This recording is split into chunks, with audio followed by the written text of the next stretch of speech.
we are live, so we're going to go ahead and get started. It's just a minute or so after 3 o'clock. Good afternoon, everyone, and thank you for joining us once again as we explore some alternative markets to your primary home, whether it be a vacation home or a second home or an investment home even.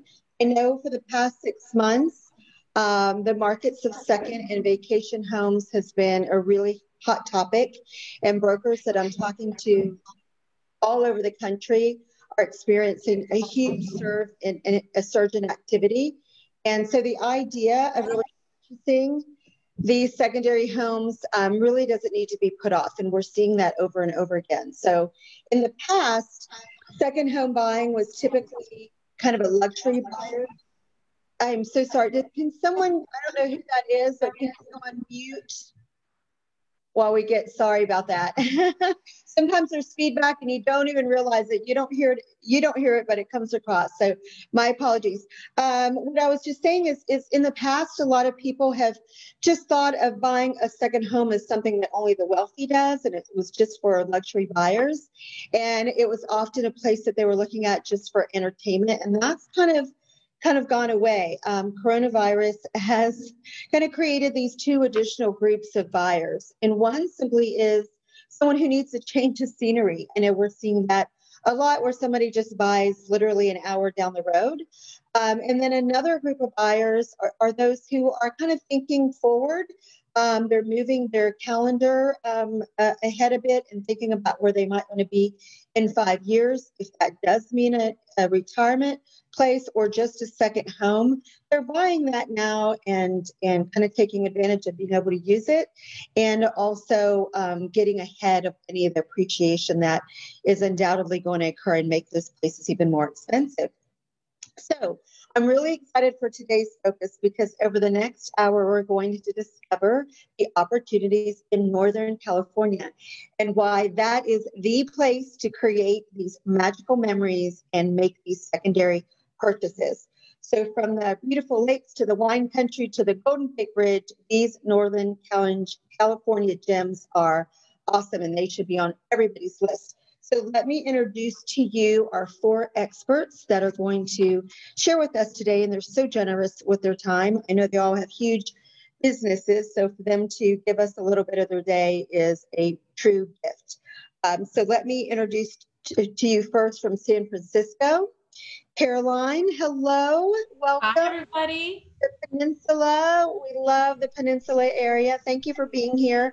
We also have the amazing Catherine from Palo Alto. Those of us in Austin, Texas, we love our friends from the Silicon Valley. So thank you, thank you, thank you. And then Dani Wilcox from Carmel, gorgeous part of the world.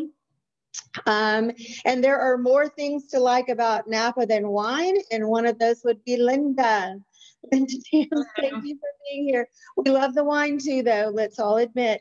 And then lastly, representing the Lake Tahoe area, and also he works in Sacramento, so let's not forget that, is our gentleman of the hour, Ricky. You are surrounded by ladies today. So welcome, everyone. Thank you again for joining us. So for our viewing audience, just remember, if you've joined us before, we're going to have some Q&A with each of our experts. And then at the end, we're going to talk about a couple of properties that they are going to share with us. And we do have the ability to post some questions either in the Facebook Live chat that we can get to after, or you will have contact information for all of the people on this call, so you can reach out to them directly. And then I encourage you to do that. They're all quite notable leaders in their area, and they would be wonderful people for you to consult with about making a purchase there. So let's go ahead and get started. I read recently, and you can't believe everything you read, so you guys are my fact checkers. I read recently in the Wall Street Journal, they said, and this is a quote, that the Northern California market was hot, on fire, and unstoppable. So they may be talking about the market of the moment, but I'd love to hear from you if you agree with that. And let's go ahead and start with Linda. Thank you. Yes, definitely is. I do see situations, which I think everyone here is going to agree with, multiple offer situations. You list a property, a million showings is what it feels like. Your clients are shocked, at least mine are. A couple of my sellers are a little bit shocked about the showing requests. And yeah, so definitely, and then my buyers having to offer way above asking, competitive terms. It's definitely a hot market here for sure in Sonoma and Napa area. So, Christina, what word would you use to describe the market if the Wall Street Journal is saying on fire? Do you have different words to describe Palo Alto? I think for the entry-level buyer into Palo Alto, it's definitely going to be more of a sizzle. I would agree with the Wall Street Journal. It's with the interest rates being so low, I think regarding the first-time home buyers and moving up slightly buyers, the market is incredible, and it's an incredible time to buy, even though inventory is tight. And Dani, what about you in Carmel? Yeah, it's the same. It's definitely the same here. The inventory is the reason around here. I don't know. I think it's probably like that everywhere right now. But we have almost 60% less houses on the market right now than we did this time last year. Plus, you add probably, I don't know what the actual statistics are, but probably double the buyers, and then interest rates and all of it. So it's just definitely created an on-fire market for sure. Ricky, you got two markets actually you can talk about. Is there anything different in those markets than we're already hearing from the ladies?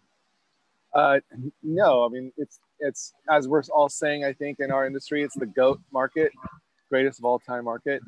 A lot of sellers are getting the most amount of money ever for their homes before. Everyone has equity, and the buyers are getting a great deal on interest rates. So greatest of all time market. We're seeing the same thing as our friends in the Bay. We're commenting that it really is kind of a win-win-win, because although some pricing might be higher, and I'm always telling my sellers there's just no better time to sell a house for more than it might be actually worth than right now, because inventory is low. On the buyer side, you hit it exactly. The interest rates are so low. You could wait for the market to get a little softer, but then your interest rate is going to take up all of that gain. So it really is something for everybody in the market right now. Caroline, tell me about the Peninsula. What are you all seeing there? Is it also on fire in your area? It's dependent. It's all segmented. So January, February, crazy. March 16th, we shut down. So the entire Bay Area shut down from March through May. And then May started this insane period because we're opened up and there was that pent up inventory. Sellers had to sell. And so they put it on the market right away. And that pent up demand, the buyers still wanted to buy with the low interest rates, limited inventory, low interest rates. Then there was this kind of matchmaking period where it was going crazy. We had a listing we had ready for 5 offers. We ended up having 17 offers. And so that's what we're seeing, and it's segmented. So ultra luxury has slowed down as ultra luxury sellers and buyers are looking to go to Sonoma and Tahoe and Monterrey and other parts of the Bay Area. So they're enjoying this exodus from the Peninsula, the Bay Area, Silicon Valley. So ultra luxury, they're looking elsewhere. Entry level, we're seeing more inventory in the last few weeks because these entry level pricing, these people who own the properties are either working virtually and they're deciding to go elsewhere, or they're deciding, let's just cash out, the market is good, and put in our pocket and wait for a potential buyer's market, which we're not quite seeing yet. The hot segment of the market is right in the middle, what Brady calls the belly of the fish. That's still very, very hot. So if people are in the Peninsula or maybe going out to Sonoma, are there some opportunities, like say the condo market? I was talking with our friend Seth Levin about the city, about Manhattan, and they're seeing similar. People are going to upstate New York and really they've been there for 6 months, haven't been back in the city. There's some deals to be had in Manhattan. Would you say that is similar to kind of the heart of San Francisco? I would say San Francisco. So, San Francisco, the Mid-Peninsula, we're not quite the vacation home destination. It's really for primary events, residents. And now for investment, we're telling all our clients to say, build your war chest because opportunity is here. And because, you know, gorgeous apartments or condos in San Francisco, which were once selling for 1.5, they're like a 1.1 right now. And yes, people are leaving, but they're eventually going to come back. We're still San Francisco. Right. I mean, that's, you know, if you can get 20 or 30% off of something and it shifts as quickly as it shifted to where it is now. I mean, 9 months ago, we're all dealing with different markets. So things can change very, very fast. That's very interesting. So, and that kind of brings up part of this conversation as these talks have evolved.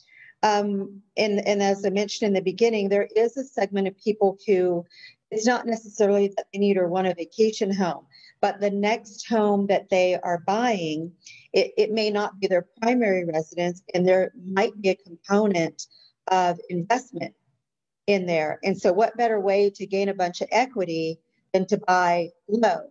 So I think that's interesting. If as we're going through this Q&A with you all individually, if you have some opportunities in your particular market, I think it's good to share them, whether it's tiny condos or the ultra luxury market. I think somebody mentioned was a little slow in their area. I think this is a great time to share with people where those opportunities are. So somebody mentioned inventory, and we know that is a huge determining factor on value. If you remember your first day of economics class was supply and demand. So I'm assuming, without having to ask each individual one of you, you could just shake your head or your head yes or no, in agreement or disagreement. Is all of your inventory lower than it has been in many, many years? Yes. Yeah. Would anybody care? Do you have anything kind of interesting that you can share with us as to what you think the reason is? And the second part of that question is, what do you think will happen in Q1 and Q2 of 2021? Who wants to go first? I'll go first. So the reason in our market, Sacramento, Tahoe, inventory is low. A couple things is in our area, it's more of kind of age specific on who's moving and downsizing and upgrading, and so we kind of have a gap right now where either our families are really, really young families, or they just got into their forever home and they're not going anywhere. And so it's kind of, we're missing that. A lot of our buyer pool are those people who are looking for upgrades, and everyone who downsized from the upgrades did that 10 years ago. And then everyone who is just upgrade is now, these are first time home buyers, young families. They found the house they want. In regards to the next couple months, listen, that's up to us and our prospecting techniques. You know, I'm in Santa Barbara right now, and before I came here, I sent 100 personal letters to all non-owner occupieds saying, hey, guess what? Hey, I have investor buyers ready to take this house off your plate. You seem like you've owned it for a while. You have equity. I'm going to be in town on Thursday and Friday. Would love to meet with you if you're interested. And I got one appointment tomorrow on that. So it's really up to us in our prospecting and our follow-up and what we're doing to get more inventory market share. You know, what I am seeing a little bit of for our reasoning for our inventory being so low is we still have some people who are afraid to put their house on the market. You know, they're afraid to have people through it. And they don't have a compelling reason to have to do it right now. You know, they can wait. They don't have to move right now, but either they've got 2 or 3 or 4 kids homeschooling and 1 or 2 of the parents working. And so their dining room table to their game room to the bathroom is a Zoom office of some sort or another. And it's just impossible, or they're just afraid to have strangers come through, no matter how careful of a process you use. Some people are nervous about it. And so I think that is one of the reasons why our inventory is down. And one of the conversations I'm having with clients for next year is we may see a flood of inventory. You know, you have pent up buyer demand. I think you might have some pent up sellers who finally just say, okay, I figured out I need to sell my house and I'm going to go back to the office and my kids are back in school and now I'm ready. And I think that might be, I don't know if you agree or disagree with that. I see you shaking your head, Caroline. So what are your thoughts about that? Do you, for the people that are looking or watching this, and a lot of these people are prospective buyers. We will have some agents that watch this, but there might be some people who are considering, is Northern California, am I finally going to buy that beautiful place in Carmel or in Napa, you know, or am I going to buy a place? I know Christina and I were talking about this, where business is done particularly in Austin, a lot of business is done between Palo Alto and Austin. So for some companies or business owners, am I going to buy a place in Palo Alto and stop sending my people there to stay in hotels all the time? You know, is this the time to monetize and allocate money differently? So for those viewers, what do you think is going to happen in Q1 or Q2, Caroline? I think a couple of things. Number one, for people who are scared to have clients go through their homes and, you know, they're in this situation. What we've done is we actually projected out and saying there are going to be a lot of people in the same boat as you. And when they are comfortable, when things start opening up more, there's probably going to be more inventory. So your home is going to be competing against all of that other inventory that's going to be coming on. So we're talking about pricing and strategy there. And also what we've done is we've helped them find other places to stay in while we're prepping the home and while it's on market, so that their lives are not that disrupted. So we come in, we take care of the entire home, we move them into an Airbnb temporarily, and then once we're in contract, they come back in. So that saves them from worrying about people coming back and forth. And we have very strict guidelines. We sign COVID forms and warranty and all that stuff. So sorry. That's what happens when it's live. The doorbell will ring and someone's dog will bark. So exactly. No problem. Exactly. So I believe, you know, we don't know what's going to happen with elections, and our market specifically follows the stock market. It's usually 2 weeks behind the stock market because the majority of our buyers, their down payments are tied to their portfolios. So usually if the stock market starts doing this, then the buyers kind of hold back. So what we know is right now, so far, is that there's great inventory out there. The interest rates are low. If you see great inventory, jump on it. Don't wait for the bottom because once it hits bottom, it's going to hit right back up. And so you're going to miss it. So if it looks good, it makes sense, jump on it. I like that. If it looks good and it makes sense. And if you like it, why wait? I mean, timing real estate purchases and sales is impossible. And I have a lot of clients who can attest to that. So it's like, if you like it, if you want it, buy it, of course. Do you think this is the fastest moving market you've seen since the recession? Do you think so, Dani, in your area? Absolutely. But our area is a little bit different in that, especially Carmel. I mean, there's a lot of other places all around Carmel, but Carmel especially is mainly a second home community. So the ups and downs aren't really affected that much there. So when I was thinking about what's going to happen in Q1 and Q2, in Carmel, it's probably going to be pretty much what it is now. It's kind of stays steady, but the outlying towns on the Monterrey Peninsula, there's some that are affected more than others, but our market is pretty much the same all the time, and in Carmel specifically. What's changed though is a lot of those second home owners are here more. So it's a little bit, it almost feels like it's more crowded because people are coming in using their home more than they ever have. So and that's definitely because they're trying to get out. I mean, if everybody's working from home, why not work from home in Carmel?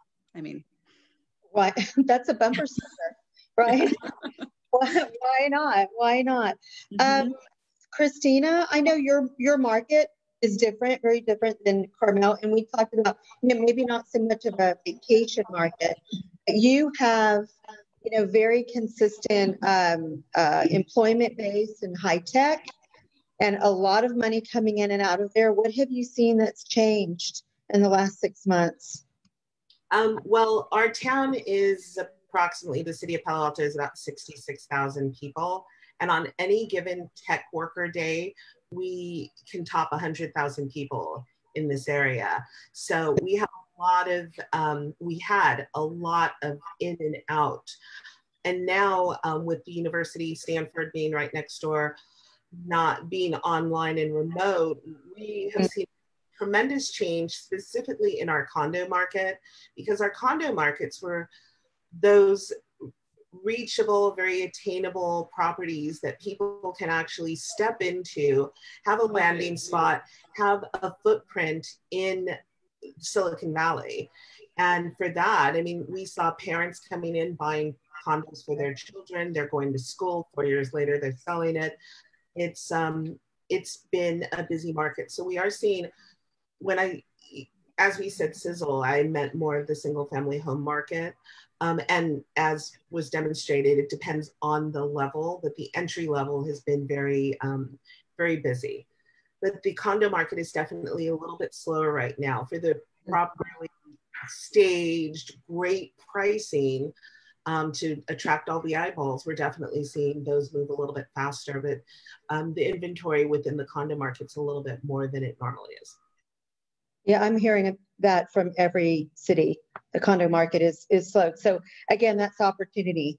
Yeah. If you're going to be interested in condos at any point in your life, buy them now.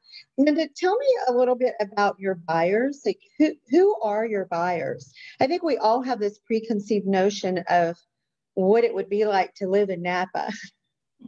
So give us a dose of reality. Well, it would be amazing if you all want to come out here. That's great. I've got a couple of different buyers. So I've got and when you were talking about condos, right before COVID or during COVID, all of a sudden I was selling condos. And so my price, went down. My average price went down, and I'm a luxury agent too, as well. So I'm almost like, where's these $1 million buyers? I need those too. And the sellers. So for a minute there, I was selling a bunch of condos, and a lot of them were people who were first-time buyers, right? So that's what they can afford. Then it jumped into these luxury Napa homes, like a Victorian that I just sold. And then there's a couple other homes in Sonoma County where those people are coming from out of the state. So some people are leaving California, but there's a lot more people still coming in. It's an amazing community here, Sonoma, Napa. I mean, everybody that comes here is because of the fact that they either love the wine or they want to be closer to San Francisco, not live in San Francisco. No offense, Caroline, but they wanted something with a vineyard view, or walk down the street and go have lunch in downtown Napa. So that's the buyers I'm working with right now, are either first-time buyers and second or third home buyers, as well as I have a few military clients because there's a couple of bases here. So I'm working with some, we do. So I have a couple of military clients that I've helped buy their first home, and like Caroline, helped them stay in an Airbnb temporarily until their home was ready. And yeah, I've done a few of those too. So you said something interesting that I think might be surprising to people. You were talking about you were working with other buyers and you were wondering where your $1 million buyers are.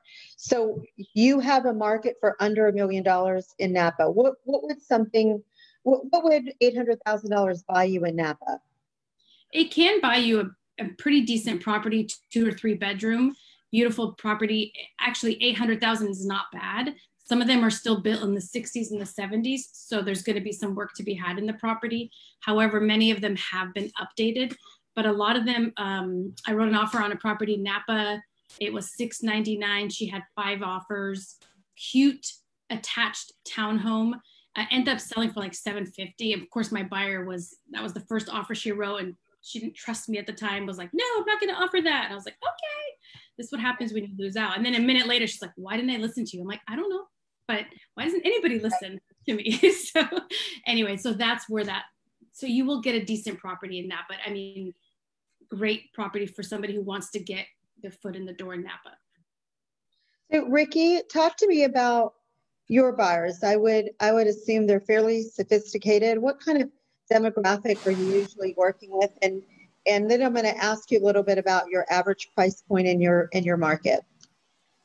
So, we have people coming, as we talked about the other day, who are getting out of the Bay Area. They still need to work down there, but they just want kind of a weekend getaway, not a second home getaway where you're there for 30 days.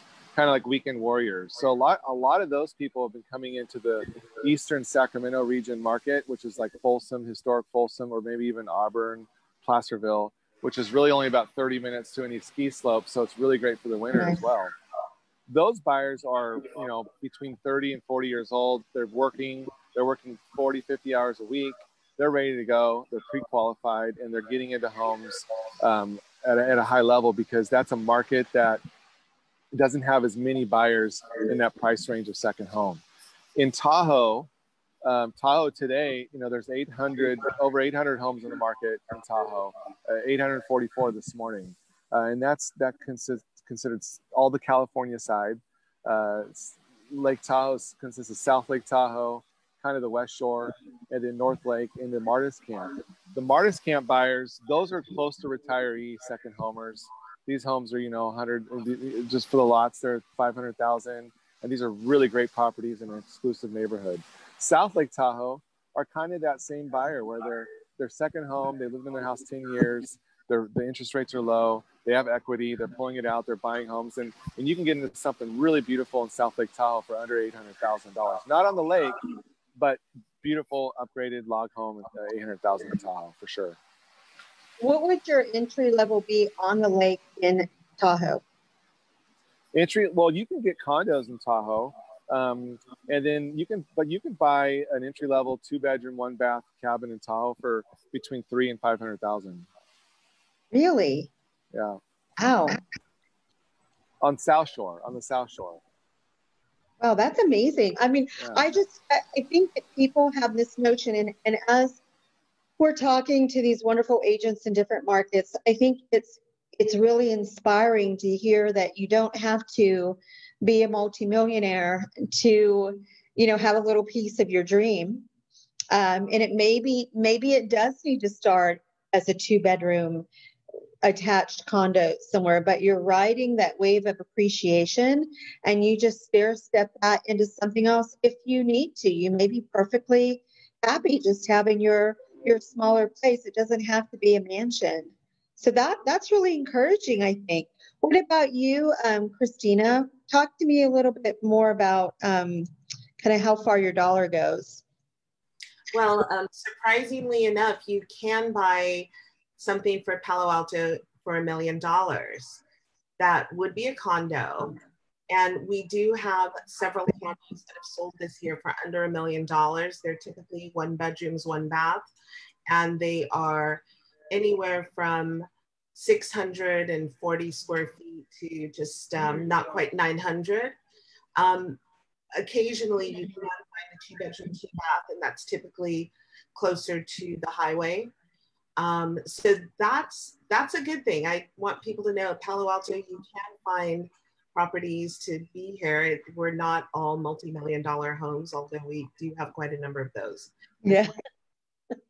I'm sure you have quite a number of north of 10 and $15 million homes as well. And is that market slower for you, like Caroline was saying about their ultra high-end market? Absolutely. That's a much slower market at this point. In the slowness, there may be opportunities down the way depending on the needs of the buyer and the seller. And I think that's going to continue to be the case through the rest of this year and possibly into next. But I'm not certain the election will necessarily be a factor in that market. However, it will have some impact as to the decisions that are made regarding those properties, double-digit millions. Right, I agree. Dani, the buyers that come into Carmel, are they mostly, secondary homes? I mean, you have to have a subset of year-round residents, I'm assuming. It's close to 80% are second homes, but like I said, it's changed a lot lately because of COVID. And there's a lot more people coming and staying because, like I said, there's and I'm sorry, my microphone started buzzing loudly and malfunctioned, so I had to come to a different computer. But okay. We knew you would rejoin us. Yeah. So actually, a lot of people, most of our buyers, we still have our regular local buyers and first-time home buyers, but majority of our buyers right now are from the cities. They're from the Bay Area. They're from LA. My most recent closing, my clients have been looking for a couple of years and they don't plan on retiring for a couple of years. But since COVID happened, they saw the right house that they wanted and they decided, let's just do it now. And so they work from Carmel Valley instead of LA. And it just moved it up a few years. Yeah, everyone is accelerating their calendar. And I think that's great. It's smart. And our high end, it's actually changed a lot in that for a long time, it was people wanted small, walkable to town, go to the restaurants, especially in Carmel. And now everybody they want more square footage. They want an office. They want to be in Pebble Beach, or where they're away from people and they have to drive. And so the higher end, the Pebble Beach was sort of slow for a long time. People were kind of staying away from the higher square footage further from town, and not lately. It's been the 20 million, 12 million. Every day there's one going into escrow. So it's very different. If I had $1 million, what could you sell me? In Carmel, not a ton. There you can sometimes get a shack for $950 or so. There are condos on the outskirts of Carmel by the Sea that are less than $1 million. But what we have is the whole peninsula. So Carmel is amazing. Carmel by the Sea is wonderful. But the whole Monterey Peninsula has a lot of charm. There's Pacific Grove and there's Monterey. And so there's different places that you can go. And I think one of my featured is a condo in Monterey on the beach. That's $819. And it's good. Ocean views that are amazing. Walk to the beach, and yeah. So if you go on the outskirts of Carmel, you get a little bit more for your money. Well, I look forward to seeing that, because I think it's nice to show something. It's wonderful to see the fancy homes. It's nice to show something that's affordable. Caroline, is there anything specific to the San Francisco area that you want to add to what everyone else has said? Well, everybody's correct. And as far as San Mateo County, our average price point is about 2.1. And in San Mateo County, you have different cities and towns. You've got Atherton, which is the highest price point in the world as far as highest zip code. And then you've got starter homes as well. So your question is, what can I get for $1 million? In San Mateo County, you can probably get a single family home that may be in a neighborhood in transition, which is a great opportunity. So you ride that appreciation, get in now, or a great condo or a decent townhouse, central of the peninsula.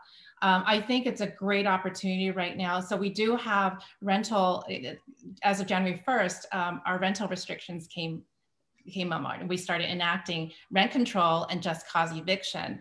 So it's reasonable, and it's not, something that's a deterrent. But if you choose not to become a landlord, man, having these places in Carmel and Palo Alto and Tahoe and Sonoma and Napa, to have them as Airbnbs, a lot of people are now looking like, gosh, I want to enjoy it and to be able to stay in it, but also have the flexibility to maybe rent it out if I want to, and not be like a full-time rental and be a landlord. So a lot of opportunity there. That was actually, you were reading my mind. That was actually my next question, because some areas allow short-term rentals. Some don't allow them. And even in areas that do allow them, sometimes they just don't work very well. Is there anyone here today that short-term just is not working in your area or not allowed in your area? Because I think that is one of the factors that buyers are looking at, for the reason that you just described, Caroline, is if I can't use it all the time, I want to monetize it. What can I do with it? Are there any restrictions, Ricky, Linda, Dani, Christina, in your areas where you can't use? There are some restrictions in Tahoe area, South Lake, a little bit in North Shore, where there's a couple small pockets that don't allow that. But for the most part, there's plenty of areas that you can invest in where there's a return on it, where you can live there 14 days plus, call it a second home, and have opportunity for sure. The same thing on the peninsula too. We have, each city has a different rules for it. Most of them here, it's a 30-day minimum. And so, and there's some hoops that you have to jump through. In Pacific Grove, for instance, you have to apply and and see if you can get a license to do it, but it's doable. And there's a couple of really great property management companies that that I definitely recommend my clients to use, because they know they're up on all the rules all the time, so that that's all by the books. Good. Anyone else? Any differences, Christina or Linda? The same here as well. There are some limitations. We do have a lot of Airbnb as well, so that's another factor, but you can't buy a property in Napa right now as an Airbnb if you want to be the owner. They're not allowing that anymore. There's just too many. That's just another factor for short rentals. Okay. All right. And I was going to just interject. The only change that I've seen, because it is still allowed here, are with any type of condos or homeowners association, we are seeing the HOA changing the way that that's used, and minimums are probably about 30 days. Some require more, 6 months. It just varies by the HOA.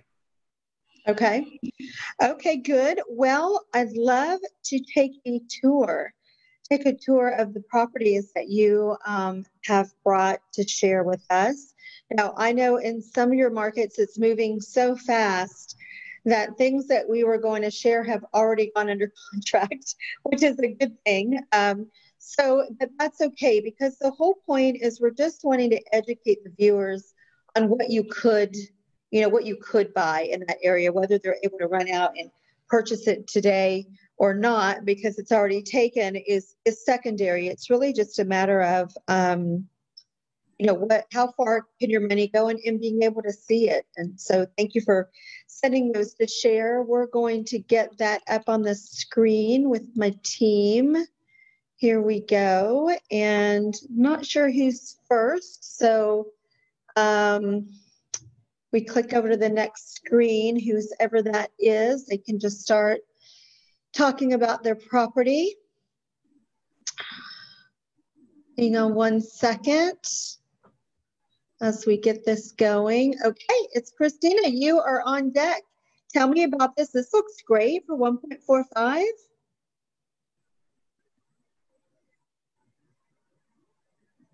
It is a fabulous property.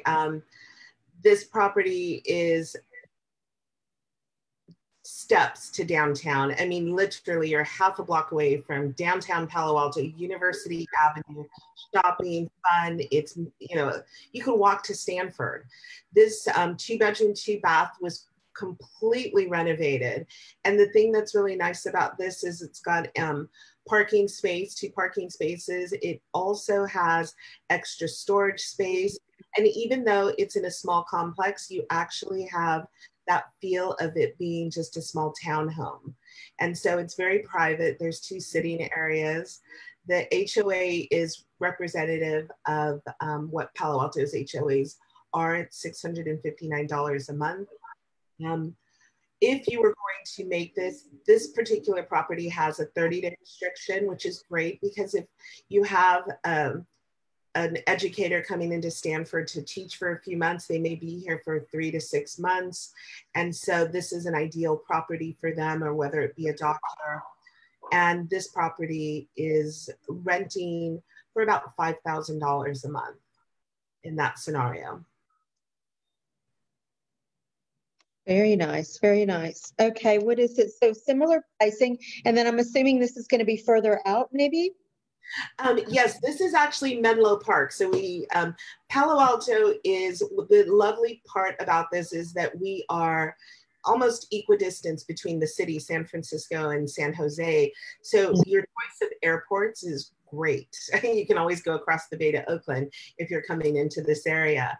And so this particular one, I wanted to share with you because we were talking about what's nice about this that it's minutes from Facebook, and this property, it's for sale currently. But this property was used as a rental, and it was a tech exec who had purchased it and then was having his coworkers live with him as they continued to pay the mortgage. And at this price point, it's just over $1,000 a square foot, 3 bedrooms, 2 bath. Private. Marsh is somewhat of a busier street, but it's far enough back. It gives you that privacy, kind of like a compound feel. And yes, you've got the great backyard, a lot of natural light, big open spaces, which is indicative of our buyers and what they're looking for. Move ready is very important. And this property would easily go between $5,000 to $6,000 a month if you were just renting it. Airbnb would obviously be a little bit more. Excellent. Those are two great options. And again, affordable. Thank you so much for sharing those. Thank you. What is next? Caroline, this is beautiful. Tell me about it. Thank you. So this is a wonderful unit, ground floor unit, 2 bedrooms, 2 baths in San Carlos. San Carlos is a town in the middle of the San Francisco Peninsula. So it's right in between San Francisco and Silicon Valley. And it is 1 block away from the bustling downtown where there's like this vibrant restaurant and food scene and close to the train station. So a lot of people in this price point we used to work a lot and at their places of work and needed to go on the train. So this is a fantastic unit. We'll be in contract on this very, very soon, in the next few days. Now, would something like this be able to go into a rental pool? So that's interesting. So like Christina was saying about HOAs having restrictions, this development was built in 2004. And because of so many rentals, they've passed something in their CC&R stating that only 18 units are allowed to be rented at any time. So right now, the market is super hot, the rental market. So it's already been filled. Yeah. But do you have a situation like we have here where you can get on a list? Yes. And if somebody falls off, you move up. So you do have a chance. You just might have to wait.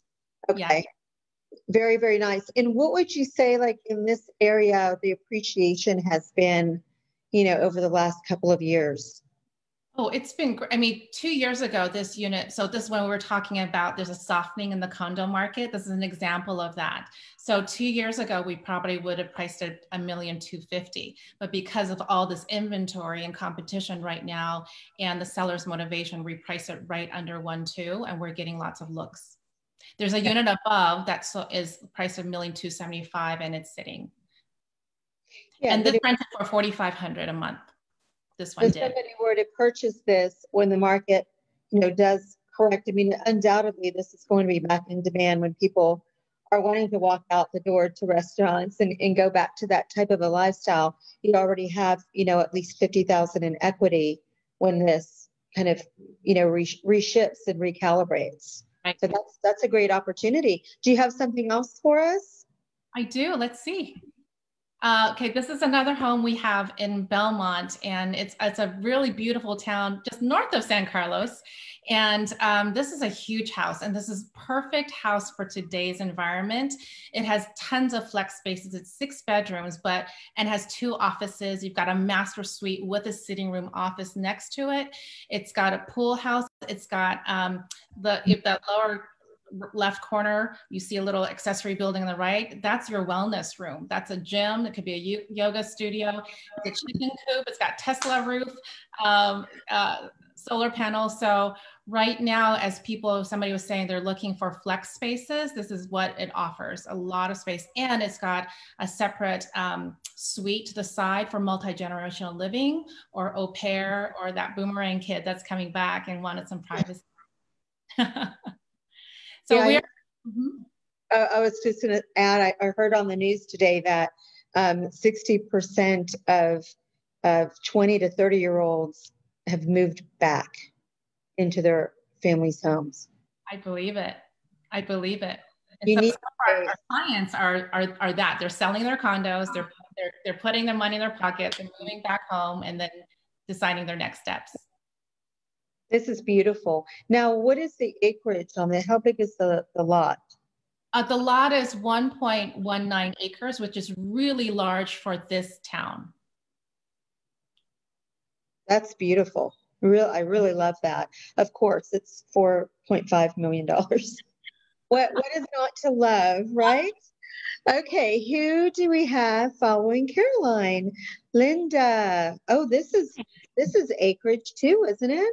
Yes. So this is 1.13 acres. It's actually it's in Sonoma County, minutes away from actual city of Sonoma. So it's a custom built home in 2015. He bought the lot and built it himself. He's a contractor, and 3-bedroom, 2-bath, beautiful property with so much, I mean, you could see the picture. There's so much space around it. He does have a horse stable and 2 horses, so you can have animals there and livestock. So that's, and of course he has 2 dogs, you know, that's okay. This property was on the market literally 4 days and I got 4 offers on it. Wow. It went above asking. It's in escrow. Every property that I've sold like 3 homes on that specific street. And every time I get a listing in that specific subdivision, they sell quickly because of the space. You know, California is, we just saw Caroline's listings and Christina's, like, there's not a lot of land. So when there's something with land, people are willing to pay a little extra for it. And the fact that the home is nicely put together and you don't have to do any work, you can move in. Yeah, and relatively new. Yes. Newer. I would suppose that that's newer construction in your area. Yes, yes. One property I sold just a few months ago, which obviously is not showcased, was also brand new, built in 2019. That one also got multiple offers and it's about a little less than an acre, but that specific subdivision, they sell quickly. And so for someone that's purchasing, you know, that wants this kind of space, do you also have, you know, even larger ranches? Like what would be a big ranch in that area? There are some that are 10 acres. I actually have a listing appointment in Napa for a 40-acre property that I'm going to go meet on Sunday with. And he's in Napa and he has a house that's less than 1,500 square feet. And that specific property can have, it's a ranch style. And then there's a bunch, there's about 20 acres. You can have something that's 40 acres. That's a lot of acreage though. But the most people are buying right now are 5 acres and under, just because it's a little bit more manageable. That's kind of the sweet spot for your area. 5 Totally. acres. Okay. All right. Do you have another property for us? I don't think I put one in I don't think I have another. It's Dani. Oh, Dani is up next. So tell me about this. This is in Carmel. Yeah, this is in Carmel. This is the great thing about this one is there's so few new builds. This was actually, I think they must have left like half a wall up of the previous house, but this is, they replaced everything. It's a brand new house. There's not very many of those in Carmel. It's close to the world famous dog friendly beach. It's close to all the restaurants. You can walk to the restaurants in Carmel by the Sea. It's just it's a really great property. You know, I'm trying to remember what you told me. You were born and raised in Carmel. Born and raised in Monterrey, yes. Yeah, born and raised in Monterrey. Uh-huh. And I think actually most of you are born and raised in the area that you work. So that right there says a lot, because you can go anywhere. You know, real estate, you can go any place and you choose to stay there. This is a beautiful property. How many new construction opportunities are there in your area? Is it very few? There's a lot of renovations going all year long, every year in Carmel. There's almost no empty lots. There's very, very few. So this one, like I said, it was an old house, and my husband's a contractor. We walked through and talked about it, and they did a really good job. This is also, it could, as far as rental, it could be 30-day minimum short-term rental. It would rent for about $6,000 to $9,000 a month. Wow. And for the short-term rental. Yeah. And long-term, it would probably go for around $5,200. So that's pretty healthy. It is, but it's actually would be best to just buy it and use it. Yes. Live in it. Yes. Yeah, that would be wonderful as well. But it's nice to have the option. I think that's what's important to people is, you know, if the past couple months has taught us anything is things don't always go as planned. It's nice to have opportunities and options and to be able to choose how you're wanting to use these properties. That's fantastic. Okay, well, I love this view, Surfway, apropos. Yes. So this is in a complex called Ocean Harbor. There's about 172 condos. This one clearly has ocean views through the windows. If you walk outside and walk down the beach, you could walk straight to the wharf, and then just beyond that is Cannery Row. it has the pools and it has the saunas, and it's $819. This one is a better deal as far as rentals go. It could, short-term rental, it's about $4,500 a month, and long-term it would probably go for about $3,800, maybe $4,000 a month for long-term rental. But again, it's a great spot to just come and be on the beach. You literally walk out the door and you're on the beach. So these properties that have that proximity to the beach, I'm assuming these views are somewhat protected. Someone could just pop a building right in front and block. It's that out that window on the bottom left corner that's the beach. The beach is, I mean, you just walk down to the beach. There's nowhere to put anything else. So and then looking to the left, you can see the wharf, and looking to the right, you can see Santa Cruz, Moss Landing. It's all ocean. So over the last, I don't know, say 5 or so years, what would something like this appreciate? It's these definitely have appreciated a lot. This one, there's some that have sold recently in under 5, the 1-bedroom, 1-baths. This one probably a couple years ago would have sold for $650, maybe $7. So it's gone up quite a bit. And then that's true of all of, I have clients who are in escrow right now. They're selling their house. They paid $775 for it in 2016, and it's in escrow at 1.1. So that's a really fast jump. And that's happening all over the place.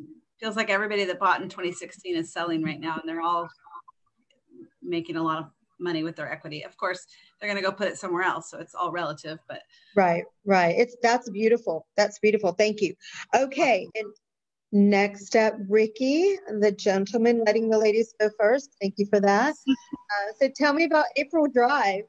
Yeah, we actually, this one was a house that we represented the buyer on. We were hoping to get another one up in Martis today going for you, but we didn't get there in time. This house is in South Lake Tahoe, which is 5 bedrooms, 4 bath, huge house, great lot. We got it for just under $1 million for this. So, you know, in a competitive market, this was priced right. We got an appraisal for a little bit higher than our asking.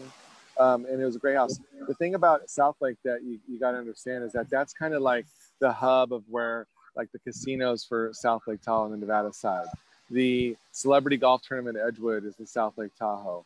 You know, Heavenly Village is in South Lake Tahoe. A lot of the boating and paddleboarding world is out of South Lake Tahoe. So the Keys, Tahoe Keys, are in South Lake Tahoe. And this was one of those property where it's close to the outdoors. You know, you got boating, you got cycling, mountain biking, fishing. This gentleman could walk wherever he wants to get, you know, lunch, bagel, breakfast place, and then get to the casinos if he wanted to. So this is a great location. That's what I think of when I think of Tahoe.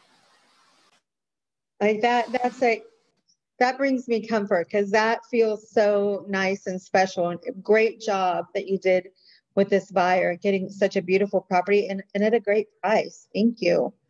And I think that was the property you had for us, Ricky. Is that right? Is that one? Yeah, you know what, I did want to, I was hoping to get our Martis camp up today. If any of the viewers are interested, they can always reach out to you and we can connect on that. One interesting thing, and I'm sure all the other people on the market, you know, there's a off-market catalog too for buyers that we have, where, you know, the market's hot. They're using their certain apps to find vacation rentals and second homes. But the question is what are you guys using what app are you using to show the off-market properties? So, you know, when you get your criteria ready to go and your wants and needs are available, I would just reach out to a local expert and to kind of ask them what off-market lists do they have that they can share. Because in Folsom, particularly, the historic district is very, very hot. We have three second home properties in escrow in the historic district too. And those were all off-market properties. And so definitely ask about the off-market list. Thank you for bringing that up. That is an excellent point. And that's really the one of the big factors in finding an agent, no matter who it is. You know, pick somebody that can work hard for you. It is a little bit of a hunt these days, more so than it used to be, and you need somebody who's working full time on this. So we are out of time. The hour goes by so fast. I could just look at beautiful houses all day long, but I know we've got other things that we must do. So if you're an agent watching with us today, please share what you've learned on this broadcast with your clients. I mean, there's so much information here, and I think you could help them be a part in kind of reaching that dream, maybe before they ever thought that they could. So if you're a buyer viewing this today and thinking about owning a vacation home and finding that special place for your family, reach out to one of these agents, maybe closer than you think, and even other ideas like a place for your kids while they're going to college, so you're not blowing money on rentals. That's a very, very smart financial move. And monetizing a property, I think one person has even mentioned that they were just working with the client, monetizing a property kind of in your chosen retirement destination years before you're really ready to retire. That can literally save you hundreds of thousands of dollars. I mean, really conservatively, it could be that much of a saving. So if any of these ideas are intriguing to you, reach out to your local Keller Williams agent. I mean, we have over 850 offices in the U.S. and in, I believe, 50 countries now. I mean, anywhere you might want to go, we have a connection for you. So reach out to your local KW agent. They can connect you to the right people and help you create that experiential life that you desire and that you deserve. So thank you again so much, Caroline, Linda, Christina, Ricky, Dani. I am indebted to you and your generosity today. Thank you for all the great information you shared with us. Now, next month, we're not going too far. We're just going to Southern California. So we look forward to seeing you. Be on the lookout for that date and time and come back and join us. We intend on covering everything in the magical state of California. So until then, take care from Austin, Texas. This is Jeannette Spinelli, your partner at the Spinelli Residential Group. Go out and make it a powerful day. Stay healthy, and above all else, be kind. Thank you. Bye.